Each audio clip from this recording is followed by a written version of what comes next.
अस्सलामुअलैकुम dear students. तो कैसे हैं आप सब। आज हम न्यूमेरिकल स्टार्ट करेंगे चैप्टर नंबर 17 के, that is second law of thermodynamic.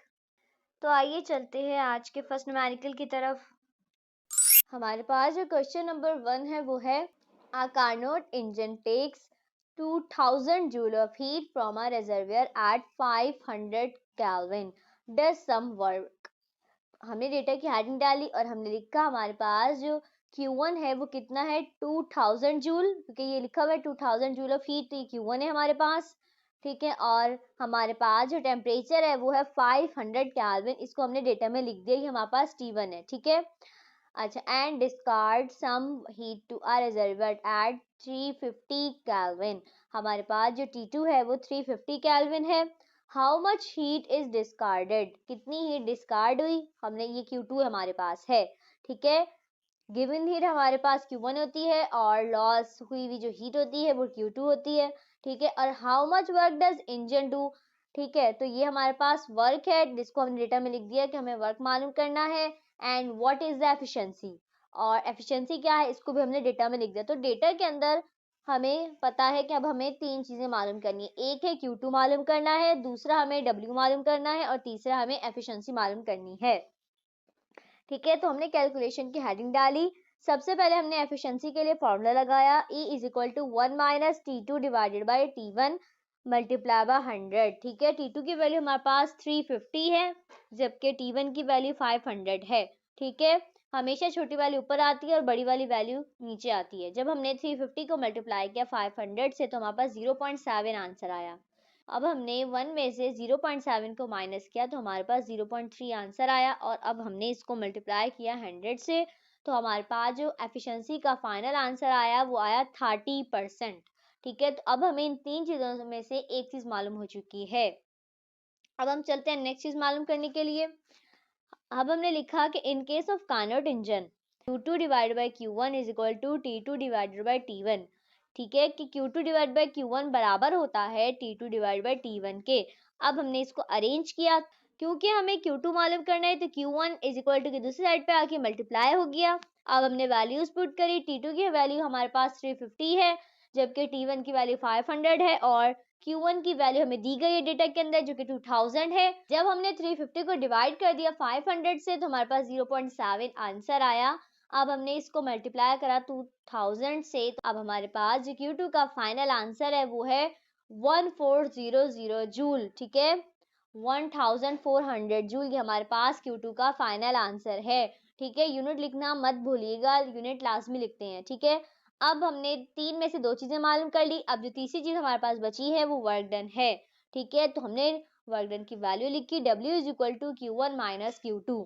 ठीक है, Q1 हमारे पास डेटा में इन्होंने दिया हुआ है 2000 और Q2 अभी हमने मालूम किया 1400। ठीक है, जब हमने 2000 में से 1400 को माइनस किया तो हमारे पास जो W का फाइनल आंसर आया वर्क डन का वो है 600 जूल। तो ये न्यूमेरिकल हमारा यहाँ पे खत्म होता है। उम्मीद करती हूँ न्यूमेरिकल आपको समझ आया होगा। अब हम चलते हैं नेक्स्ट न्यूमेरिकल की तरफ।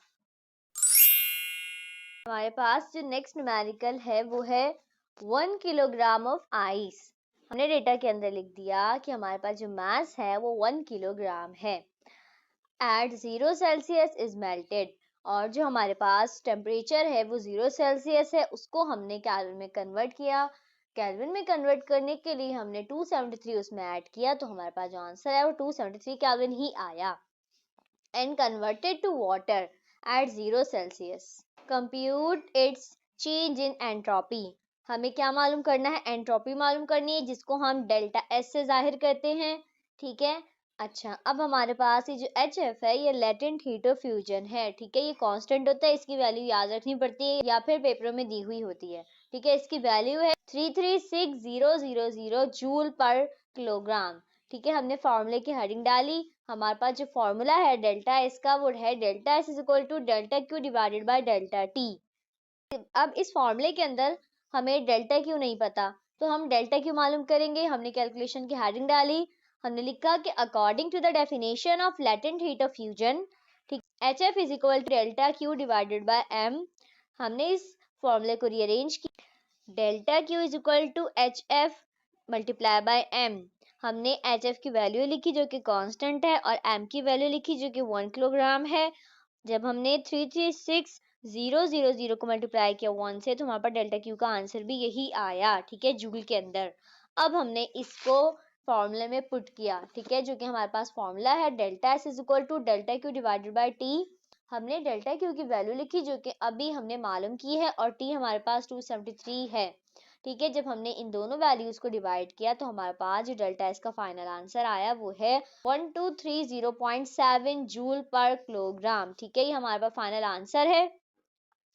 आई नो इस आंसर में थोड़ा सा डिफरेंस है क्योंकि हमने लेटेंट हीट ऑफ फ्यूजन की वैल्यू डाली है उस वजह से, क्योंकि इसकी वैल्यू में थोड़ा बहुत फर्क होता ही रहता है, ठीक है, लेकिन ऐसा कोई मसला नहीं, ये आंसर भी ठीक है। अब हम चलते हैं अपने नेक्स्ट न्यूमेरिकल की तरफ।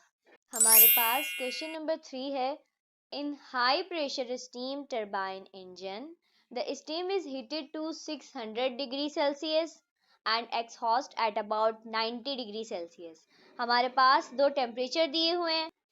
हमारे पास जो पहला वाला टेम्परेचर है 600 डिग्री सेल्सियस वो T1 है, क्योंकि ये हॉट बॉडी का टेम्परेचर है, जिसको हॉट बॉडी के टेम्परेचर को हम T1 से शो करते हैं, ठीक है, और ये ज़्यादा वाला भी है तभी हमें पता चल रहा है कि ये T1 है। और दूसरे टेम्परेचर को हमने कहा T2, ठीक है, हमने डेटा की हेडिंग डाल के डेटा के अंदर दोनों टेम्परेचर लिख दिए, ठीक है। What is the highest possible efficiency of any engine that operates between these two temperature. अब इन दोनों टेम्परेचर के दरमियान हमें पॉसिबल एफिशिएंसी मालूम करनी है, ठीक है। तो हमने डेटा में लिख दिया कि हमें एफिशिएंसी मालूम करनी है। हमने इन टेम्परेचर को सेल्सियस से केल्विन में कन्वर्ट किया, जिसके लिए हमने 273 को इसमें ऐड किया, तो हमारे पास 873 केल्विन हुआ पहला वाला टेम्परेचर, और दूसरा वाला टेम्परेचर हमारे पास 363 केल्विन हुआ। अब हमने कैलकुलेशन की हेडिंग डाली। अब हमारे पास जो फॉर्मूला है वो है E is equal to 1 minus T2 divided by T1 और मल्टीप्लाई बाय 100, ठीक है। तो हमने क्या किया, हमने वैल्यूज पुट की, ठीक है। T2 की जगह हमने T2 की वैल्यू लिखी जो हमारे पास 363 है, और T1 की जगह हमने T1 की वैल्यू लिखी 873। जब हमने इन दोनों वैल्यूज को आपस में डिवाइड किया तो हमारे पास 0.415 आंसर आया, ठीक है। अब हमने 1 में से 0.415 को माइनस किया तो हमारे पास जो आंसर आया वो है 0.585, और ये 100 हमारे साथ ऐसे ही आ रहा है मल्टीप्लाई में। अब हमने इस आंसर को 100 से मल्टीप्लाई किया तो हमारे पास एफिशिएंसी का जो फाइनल आंसर आया वो है 58.5%, ठीक है। ये हमारे पास फाइनल आंसर है, बस एक फॉर्मूला लगाया और हमारा पूरा सवाल सॉल्व हो गया, ठीक है। अब हम चलते हैं अपने नेक्स्ट न्यूमेरिकल की तरफ। हमारे पास जो क्वेश्चन नंबर 4 है वो है temperature difference between the surface water and bottom water in Manchester lake might be 5 degree Celsius, ठीक है। तो हमने डेटा के अंदर लिख दिया, हमें डेल्टा टी कितना दिया हुआ है 5 degree Celsius, assuming the surface water to be at 20 Celsius, और जो सरफेस वाटर है वो हमारे पास कितना है 20 सेल्सियस, ठीक है। सरफेस वाटर को हम T1 क्यों कह रहे हैं, क्योंकि सरफेस पे जो वाटर होता है वो हमेशा गर्म होता है, और हॉट वाटर को वैसे भी हम T1 से जाहिर करते हैं, ठीक है, तभी हमने इसे T1 कहा। अच्छा, what highest efficiency a steam engine could have if it operates between these two temperature. हमें क्या मालूम करना है, हमें एफिशिएंसी मालूम करनी है, यानी कि E मालूम करना है। अब हमने क्या कहा, टेम्परेचर जो हमारे पास सेल्सियस में दिया हुआ है उसे हमने केल्विन में कन्वर्ट करने के लिए हमने प्लस 273 करा, तो हमारे पास टेम्परेचर जो सेल्सियस में था वो केल्विन में कन्वर्ट हो गया, ठीक है। इन्होंने हमें डेल्टा टी दिया हुआ है और T1 दिया हुआ है, T2 नहीं दिया हुआ। एफिशिएंसी के फॉर्मूले में तो T2 लगता है, तो हम T2 को कैसे मालूम करेंगे, हम delta T is equal to T1 minus T2 का फॉर्मूला लगाएंगे, ठीक है। इस फॉर्मूले को रीअरेंज करेंगे, T2 यहाँ पे माइनस हो रहा है इज इक्वल टू के दूसरी साइड पे जाके प्लस हो जाएगा, ठीक है। अब हमने T1 की वैल्यू पुट करी, T1 हमारे पास 20 सेल्सियस है, जबकि डेल्टा टी हमारे पास 5 सेल्सियस है। तो जब हमने 20 में से 5 को माइनस किया तो हमारे पास जो T2 का आंसर आया वो 15 सेल्सियस आया। तो ये हमने डेटा में इसी वजह से T2 का 15 डिग्री सेल्सियस लिखा हुआ है, और फिर उसको हमने सेल्सियस से केल्विन में कन्वर्ट कर लिया, ठीक है। अब हमने कैलकुलेशन की हेडिंग डाल के फॉर्मूला लगाया, E is equal to 1 minus T2 divided by T1 multiply by 100। T2 हमारे पास 288 है, ठीक है, जबकि T1 हमारे पास 293 है। वे हमेशा छोटी वाली वैल्यू को ऊपर लिखते हैं और बड़ी वाली वैल्यू को नीचे लिखते हैं, जब हमने 288 को डिवाइड कर दिया 293 से तो हमारे पास जो आंसर आया वो है 0.9829। अब हमने 1 माइनस 0.9829 किया तो हमारे पास 0.0171 आंसर आया और हमने इसको मल्टीप्लाई करा 100 से तो हमारे पास जो एफिशिएंसी का फाइनल आंसर आया वो है 1.71%। ठीक है, ये एफिशिएंसी का फाइनल आंसर है। अब हम चलते हैं अपने नेक्स्ट न्यूमेरिकल की तरफ। हमारे पास क्वेश्चन नंबर 5 है, a heat engine works at the rate of 500 kilowatt. The efficiency of the engine is 30%. Calculate the loss of heat per hour. ठीक है, तो सबसे पहले हमने डेटा की हेडिंग डाली और हमने डेटा में लिखा कि इन्होंने पावर दी हुई है, कितनी है 500 किलोवाट। ठीक है, अच्छा ये वर्क नहीं है, ये पावर है क्योंकि ये वॉट में दिया हुआ है और हमें पता है वॉट पावर की यूनिट होती है। ठीक है, अच्छा इन्होंने हमें किलोवाट में दिया हुआ है तो हम इसे खाली वॉट में कन्वर्ट करेंगे तो हम मल्टीप्लाई बाय 1000 करेंगे तो हमारे पास 5 एक्सपोनेंट 5 आंसर आएगा। ठीक है, और दूसरी चीज जो इन्होंने हमें दी हुई है वो है एफिशिएंसी जो कि है 30%, तो हमने इसे डेटा में लिख दिया।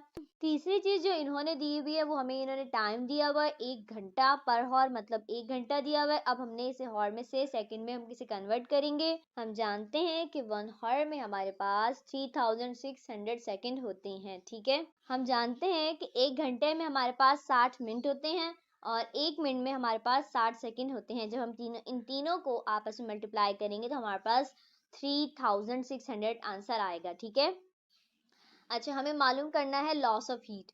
ठीक है, calculate the loss of heat. तो लॉस ऑफ हीट जो है वो हमारे पास Q2 है, दी गई हीट Q1 होती है और लॉस जो हीट होती है वो Q2 होती है। तो हमें इसमें Q1 नहीं मालूम करना बल्कि Q2 मालूम करना है क्योंकि लॉस वाली हीट हमेशा Q2 होती है। ठीक है, अब हमें Q2 मालूम करना है तो हमने कैलकुलेशन की हेडिंग डाली। Q2 मालूम करने के लिए हमारे पास जो फॉर्मूला है वो है W is equal to Q1 minus Q2। तो इस फॉर्मूले में ना ही हमें Q1 पता है और ना ही हमें W पता है, तो अब हम फॉर्मूले लगाएंगे ताकि हमें W मालूम हो और Q1 मालूम हो। तो सबसे पहले W मालूम करने के लिए हमने फॉर्मूला लगाया P is equal to W divided by T। ये हमारे पास पावर का फॉर्मूला है। ठीक है, T डिवाइड हो रहा है तो हम इसे इज इक्वल टू के दूसरी साइड पे लेके जाएंगे तो ये P के साथ मल्टीप्लाई हो जाएगा। अब हमने P की वैल्यू पुट करी 5 एक्सपोनेंट 5 और T की हमारे पास 3600।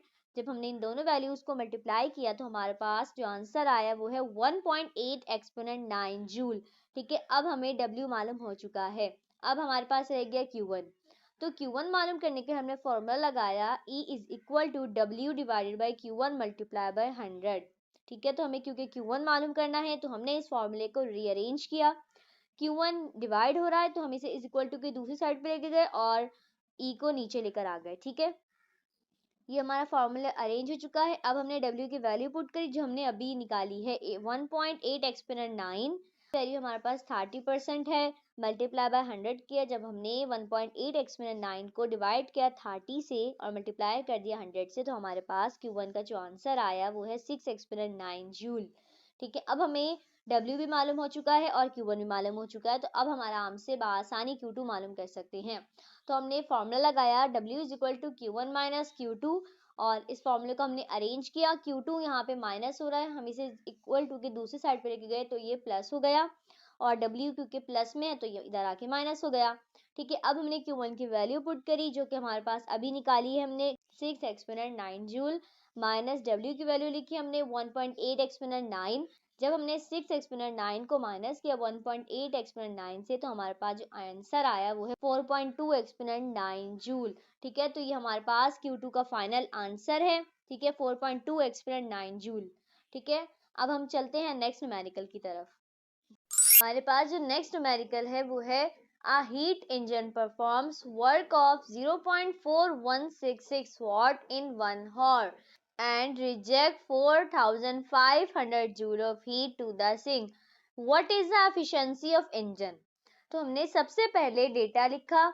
तो डेटा में हमारे पास इन्होंने क्या क्या दिया हुआ है। सबसे पहले इन्होंने हमें पावर दी हुई है जो कि है 0.4166 वाट, तो हमने इसको डेटा में लिख दिया। दूसरी चीज जो इन्होंने हमें सवाल में दी हुई है वो दिया हुआ टाइम जो कि है 1 हॉर, इसको हमने हॉर से सेकंड में कन्वर्ट किया। पहले हम हॉर से मिनट में आए फिर मिनट से हम सेकंड में आए। ठीक है, 60 मल्टीप्लाई बाय 60 करा तो 3600 हमारे पास आंसर आया। ठीक है, अच्छा, और तीसरी चीज जो इन्होंने हमें दी हुई है वो है 4500 जूल ऑफ हीट। ठीक है, तो ये हमारे पास Q2 है। ये हमारे पास Q2 इस वजह से है क्योंकि ये रिजेक्ट हुई हुई हीट है। ठीक है, गिवन जो हीट होती है वो Q1 होती है, और जो हीट रिजेक्ट हो जाती है या लॉस हो जाती है तो वो Q2 होती है। इसी तरह हमने पहले वाले सवाल में किया है, क्वेश्चन नंबर 5 में, उसमें हमारे पास लॉस ऑफ हीट था तो वो हमारे पास Q2 था। इसमें ये रिजेक्ट और लॉस और रिजेक्ट एक ही बात है, ये Q2 होता है। ठीक है, ये हमारे पास 4500 जूल है। हमें मालूम क्या करना है, हमें इस सवाल में एफिशिएंसी मालूम करनी है, तो हमने इसको डेटा में लिख दिया। ठीक है, तो हमने एफिशिएंसी का जो हमारे पास फॉर्मूला है वो है E is equal to W divide by Q1 multiply by 100। तो ना तो हमें W पता है और ना हमें Q1 पता है, तो सबसे पहले हम W और Q1 को मालूम करेंगे। हमने सबसे पहले जो फॉर्मूला लगाया वो पावर का लगाया, P is equal to W divide by T।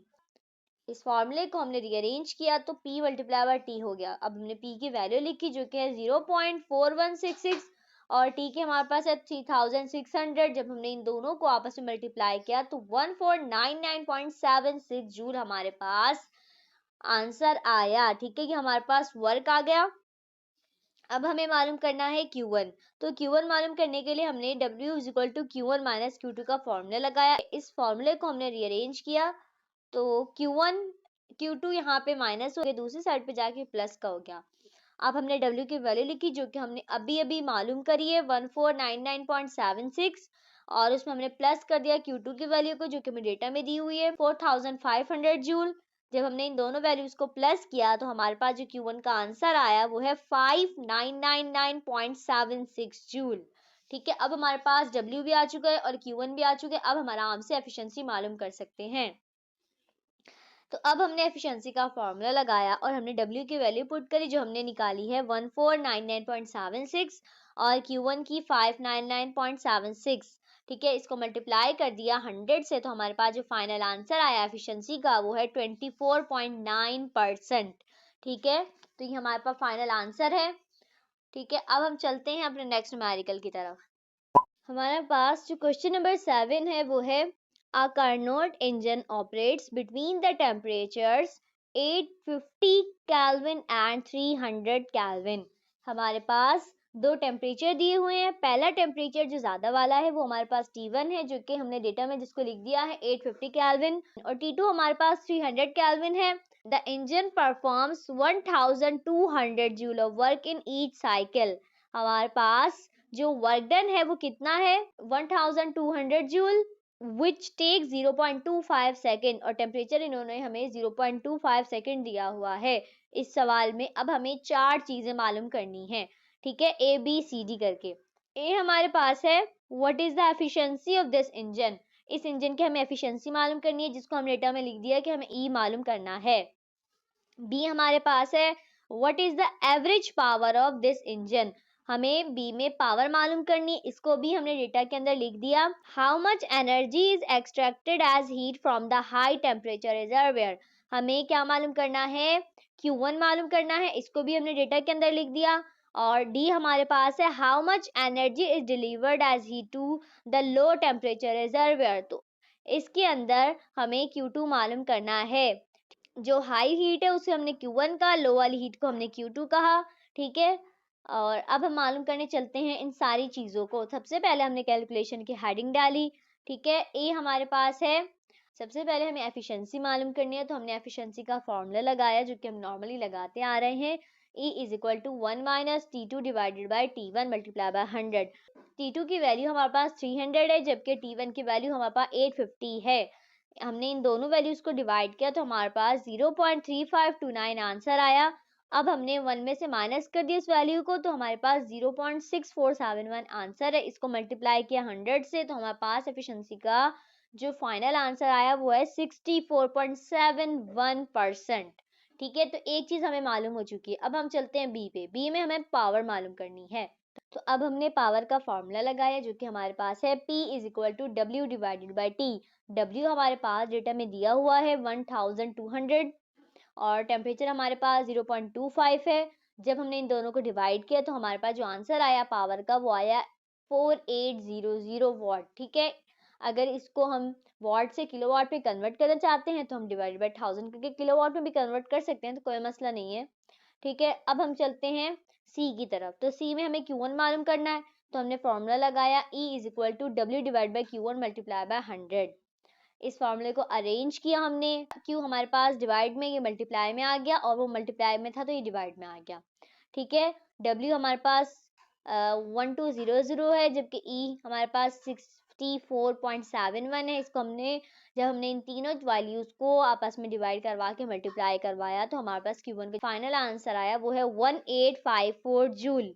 ठीक है, ये Q1 आ गया हमारे पास। अब हमने D मालूम करना है, जिसमें हमारे पास Q2 है, तो हमने इसके लिए फॉर्मूला लगाया W is equal to Q1 minus Q2।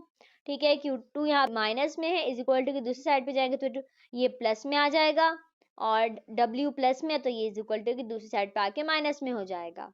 Q1 हमारे पास हमने अभी निकाला है 1854, और W हमारे पास रिटर्न में दिया हुआ है 1200। अब हमने 1854 से माइनस कर दिया 1200 को, तो हमारे पास Q2 का जो फाइनल आंसर आया वो है 654 जूल।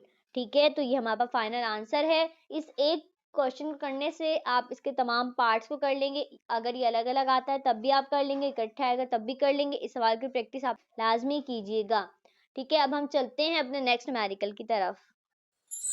हमारे पास अब क्वेश्चन नंबर 8 है, a Carnot engine absorbs 52 kilojoule as heat and exhausts 36 kilojoule as heat in each cycle। हमें क्या दिया हुआ है, हमें हीट दी गई है। पहली हीट को हम Q1 कह रहे हैं जो हमारे पास 52 किलोजूल है, और दूसरी हीट को हम Q2 कह रहे हैं जो हमारे पास 36 किलोजूल है। इन दोनों हीट्स को अब हमने डेटा के अंदर लिखा। अब हमें कैलकुलेट क्या करना है, हमें दो चीजें मालूम करनी है, ए और बी। ए पार्ट हमारे पास है द इंजन एफिशिएंसी। ए में हमें क्या मालूम करना है, इंजन एफिशिएंसी यानी कि ई मालूम करना है। और बी पार्ट है हमारे पास द वर्क डन पर साइकिल इन किलो जूल। हमें वर्क डन मालूम करना है हर साइकिल पर, और वर्क डन भी किलो जूल में। तो हमने डेटा के अंदर लिख दिया कि हमें डब्ल्यू मालूम करना है, वो भी किलो जूल के अंदर। ठीक है, अब हमने सॉल्यूशन की हेडिंग डाली और हमने फॉर्मूला लगाया E is equal to 1 minus Q2 divided by Q1 multiply by 100। फॉर्मूले के अंदर हम T2 डिवाइडेड बाई T1 भी लिख सकते हैं, या फिर Q2 डिवाइडेड बाई Q1 भी लिख सकते हैं, ये हमने डेरिवेशन में किया है। ठीक है, अब हम वैल्यूज पुट करते हैं। Q2 की वैल्यू हमारे पास 36 है, और Q1 की वैल्यू हमारे पास 52 है। जब हमने 36 को डिवाइड कर दिया 52 से, तो हमारे पास जो आंसर आया वो है 0.692307। ठीक है, हमने पूरी वैल्यू लिखी। अब हमने 1 में से माइनस कर दिया 0.692307 को, तो हमारे पास 0.308 आंसर आया। अब हमने इसको मल्टीप्लाई किया 100 से, तो हमारे पास जो एफिशिएंसी का फाइनल आंसर आया वो है 30.76%। ठीक है, ये एफिशिएंसी का फाइनल आंसर है। अब हमें ए पार्ट तो मालूम हो गया, और बी पार्ट हमारे पास है वर्क डन। अब हमें वर्क डन मालूम करना है, तो हमारे पास वर्क डन का फॉर्मूला है W is equal to Q1 minus Q2। हमने अब Q1 की वैल्यू लिखी 52 और Q2 की हमने लिखी 36। जब हमने 52 में से 36 को माइनस किया तो हमारे पास आंसर आया 16 किलो जूल। वैसे वर्क डन की यूनिट हमारे पास जूल होती है, क्योंकि अब हमने जो वैल्यूज पुट किए हैं, यानी कि Q1 और Q2 वो भी किलो जूल में ही किए, तो हमारे पास जो आंसर है वो भी किलो जूल में आया। अगर हम ऐसे करते कि डेटा के अंदर किलो जूल से Q1 को, जो हीट हमारे पास है, इसको हम जूल में कन्वर्ट कर लेते, तो हमारे पास जो W का आंसर आता वो भी जूल में आता। और फिर क्योंकि इन्होंने हमें कहा है कि किलो जूल में कन्वर्ट करना, तो हम दोबारा करते। तो हमने इसको डायरेक्ट किया कि किलो जूल में है तो किलो जूल में ही रहने दिया, तो हमारे पास जो आंसर आया वो भी किलो जूल में आया। ठीक है,